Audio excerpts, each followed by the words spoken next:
backed by popular demand, my good friend, the founder of Liberty Health Share.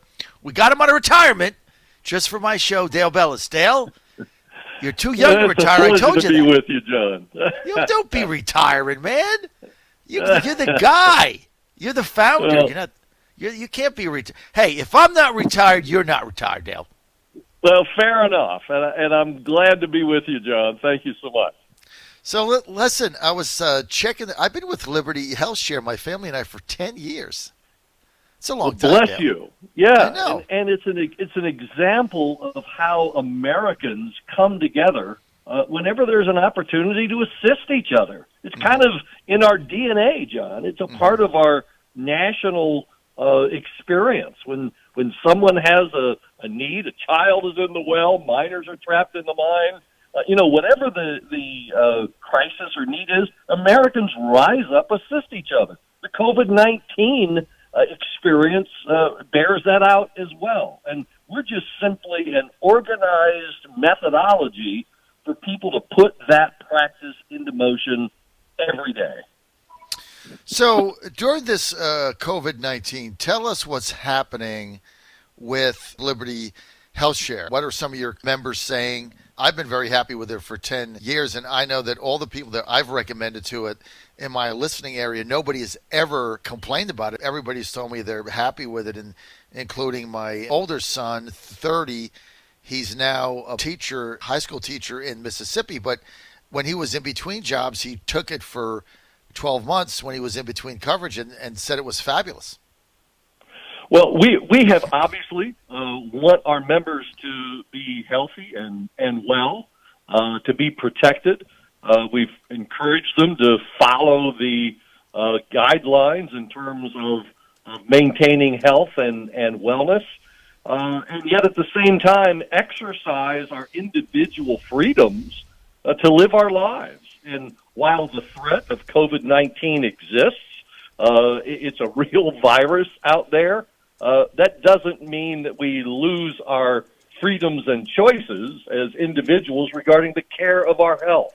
And so our membership continues to grow and increase as a community, and our members continue to thrive. Nothing really changes, right, with Liberty Health Share, because nothing really changes. A COVID-19 treatment, if it occurs, is an eligible expense. We share those costs.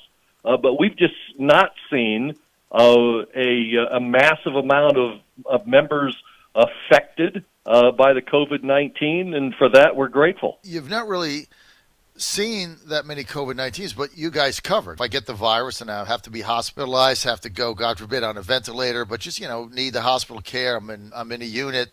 I mean, that is covered. I've got Liberty Health Share as far as my share provider, and that would be other people would be provide. I mean, that's part of your plan, right? In fact, we've reassured our members that that's an eligible expense if they incur medical costs because of a COVID-19 infection. We're there for them, and we'll assist them and stand by them the entire time. So, a lot of people, again, the Democrats, Nancy Pelosi and others, saying, hey, this because of COVID-19, this is the time where everybody needs, Medicare for all, universal health insurance. And, of course, that's not free. That'll cause, rationing, waiting lines, and, the government will be telling you what you can do and can't do. But Liberty Health Share really has solved that as far as I'm concerned. Well, we've really been founded on the principle that you and I and every other American have the God-given right to manage and direct and control the care of our own health. And so we live out that freedom every day by, connecting with a healthcare provider of our choice, going to the doctor when we need to. If we need a hospitalization, we do so. We don't have a network to fumble through. We choose our own doctors, our own hospitals, and are in charge of the care of our health. And that's the fundamental freedom that we exercise, and it's the privilege that we live out every day, that we have the responsibility and the right to care for our health. Do you think that some people are using the pandemic to scare people into universal coverage against their will, where you really have no choice over your doctor, your surgery, your medical needs? I mean, it's all dictated by the government. There does seem to be that attempt to utilize a public health crisis like the coronavirus to offer a solution of government control. And we look at that and just essentially say the core issue regarding the care of our health is our individual freedom. And there's nothing that works against that more than the government intruding and making those decisions and imposing choices on us apart from our own individual freedom. And so as a group, we just simply stand against this momentum towards socialized medicine. Well, that's really what it is. It's socialized medicine. We're with Dale Bellis. Dale is the founder of Liberty Health Share. Myself and my family have been with Liberty for 10 years. I mean, I just have to say this. I don't know when the last time I thought about my healthcare plan. You know what I'm saying? Like, yeah. all the good things are there, but a lot of people fret about their healthcare plan, how they're paying for it, where is it, what's covered, what doctor, get out the chart, did I get overbilled?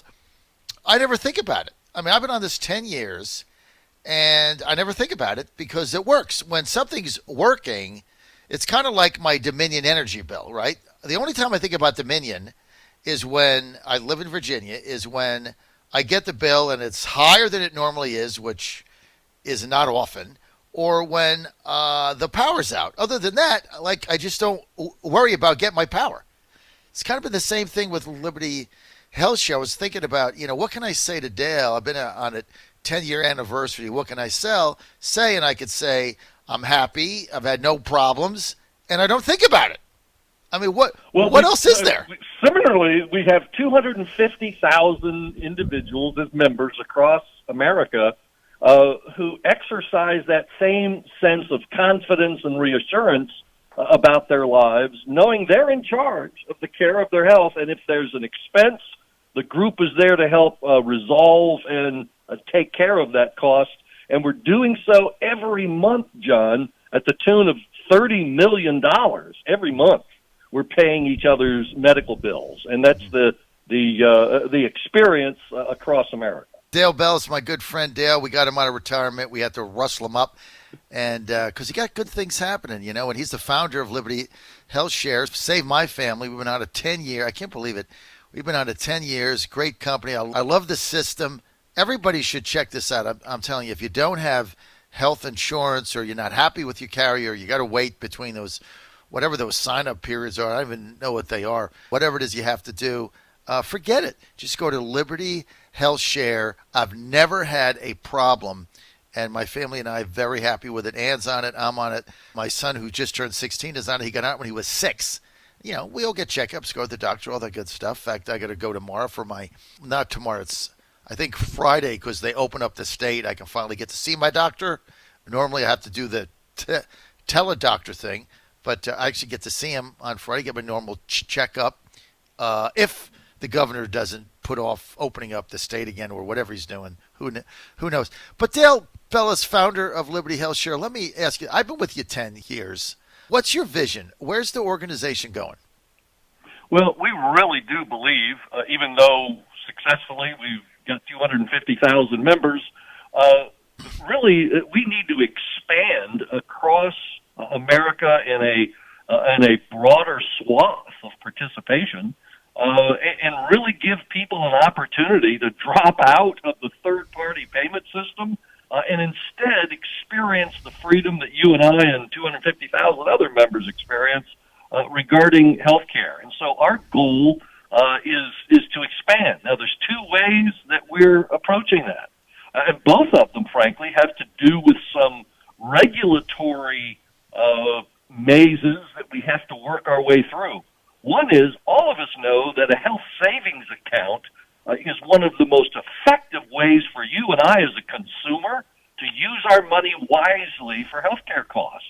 And yet healthcare sharing ministry members are not permitted to have a health savings account. We want to change that and give that additional tool to health sharing members. And so we're working with some legislators in D.C. to help alter and change that access to a health savings account. That will go a long way toward encouraging participation.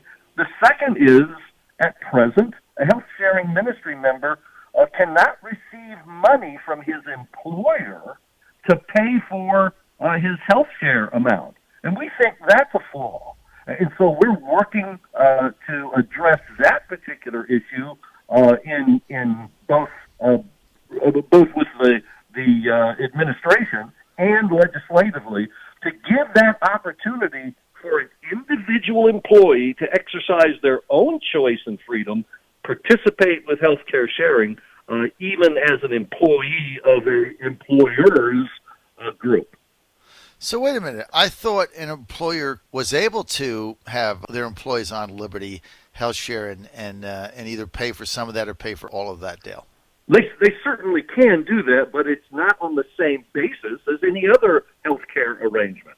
Ordinarily, an employee would participate on a pre-tax basis with an employer's provision of healthcare benefits. Mm-hmm. But in health sharing, they have to pass it on. It's a part of taxable income. They just simply have to raise. That's right. It's taxable income. It's taxable income. So when we bring an employee on and we say you can have, we provide Liberty Health Share, we include it in their check, but they're taxed on that. That's taxable income. Yeah, and we think that's unfair. I get it now. I get it. So that's taxable. Why that's the case? It's totally unfair. We're faith-based.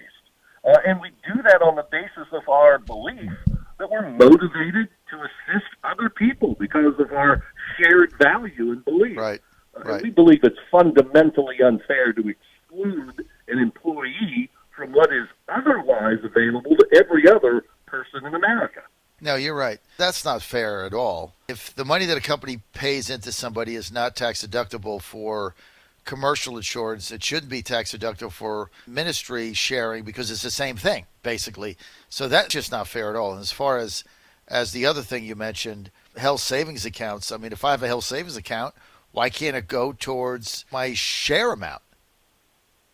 Either both that as well as to be used for health care expenses and costs that I pay for out of my pocket as a sharing member, and do so on a tax-advantaged basis like the rest of the universe. So let's extend that to health-sharing members as well. All right, Dale, you're absolutely spot on. Go to libertyhealthshare.org, libertyhealthshare.org. Dale, great to have you back. Great to catch up with you. What a pleasure, John. As always.